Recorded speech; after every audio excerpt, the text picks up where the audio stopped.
It's getting ugly, it's out of control, and we are witnessing the largest genocidal aggression in our lifetimes. There are a lot of topics to cover today. As you may know, my name is Musa. I'm an attorney, so let's discuss them. First thing that I think is important to discuss is the supply chain. It is obvious now that the global supply chain is vulnerable. It's very clear that any country with enough money that can purchase some sort of nefarious ability to divert shipments will do that. The supply chain is now very dangerous. You have to understand that. And we didn't realize how dangerous it was until it was recently exposed. But think of it this way: anything you have that has a battery can be an explosive. Anything you have that can receive a radio frequency can be an explosive. And so long as you are anti Israel, they don't care if you get killed by those explosives. Coupled with the fact that we know how the money gets to Israel to be able to do this, we give them the money and then they take the money and they do whatever they want. They either give it back to our politicians, or in this case, they use it to terrorize the world. And this is a very low risk job for them because there is zero accountability for the Israelis throughout the planet. At this point in time, they are able to kill anyone, anywhere with impunity. And if you say that you did it, that you didn't like what they did, you're anti Semitic. Currently, the former National Security Advisor Leon Panetta has advised that this is probably one of the most dangerous and frightening things to ever happen in our lifetime. This takes every trust and confidence we have in the consumer industry and destroys it.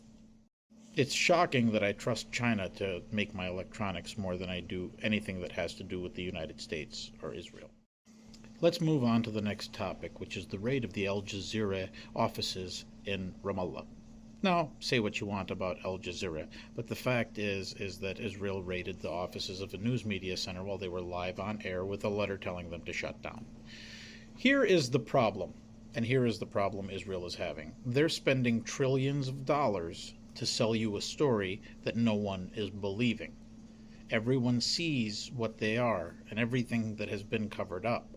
The Israelis have now been exposed as the worst country on the planet. Like where Kim Jong-un is looking at Netanyahu like, dude, are you okay? Are you mentally okay? And so now it is a total pariah state, but we're all in on it. We have bet on this pariah state since the beginning, and we're pot invested. We can't just pull our cards and say no. So what we have is an area where not only is there a lack of accountability, but there's a major lack of transparency. TikTok, Facebook, YouTube, Instagram, all of those things are exposing what's happening there. A 5-minute Google search, no matter how hard they try to bury it, explains everything that's been happening for God knows how long, and Israel cannot cover that narrative up any longer. No one believes they're natives to the region. No one believes any of that anymore. None of their lies. Frankly, their entire foreign policy is bent on deception. The Mossad's motto is, by deception, we wage war. They don't have any allies. They have enemies that they keep close, like the United States, for example. And if you don't believe me, just take a look at the number of Americans that they've killed all the way up from the 1950s until today. So what they did was they shut down the Al Jazeera offices because they don't want you to know what's going on. All this is going to do is going to make you look harder and see what more barbarity is going on there. It is absolute garbage. And now finally to the massacre in Lebanon, where the genocidal Israeli regime is now moving their offensive to Lebanon after laying waste to Gaza with really no opposition, murdering hundreds in the West Bank and now murdering hundreds more in Lebanon. Lebanese militants right now are apparently afraid of the United States and what they have going to war with regard to the ability to fend off United States assistance as well as attack on Israel. What they're waiting for is General George to tell Netanyahu, you're on your fucking own, man. We will not go to war with you if you're going to expand the war in the region. And it has been said that General George has made that clear to Lloyd Austin, the Secretary of Defense. Lloyd Austin, whether he made that up to the president or not, I don't know. But General George does not believe that the United States should be at war with Lebanon or any of the proxies in the Middle East at this point in time, and is advising against it. But it doesn't really matter what anybody advises. Netanyahu's going to do what he wants, and then we're just going to support him because of how corrupt this country is. The fact is this country is bought and paid for, and a lot of these people have dual loyalties. These are not tropes. These are facts. As a matter of fact, the loyalty goes deeper. The loyalty is to one country over another, and you can see that through many, many years.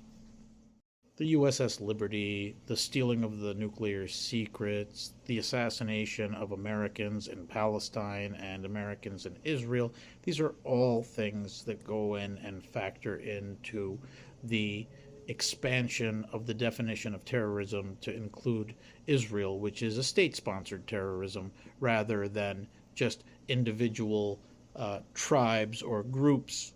This is an actual state-sponsored. They vote on terrorism. They believe in terrorism. They live a life of terrorism.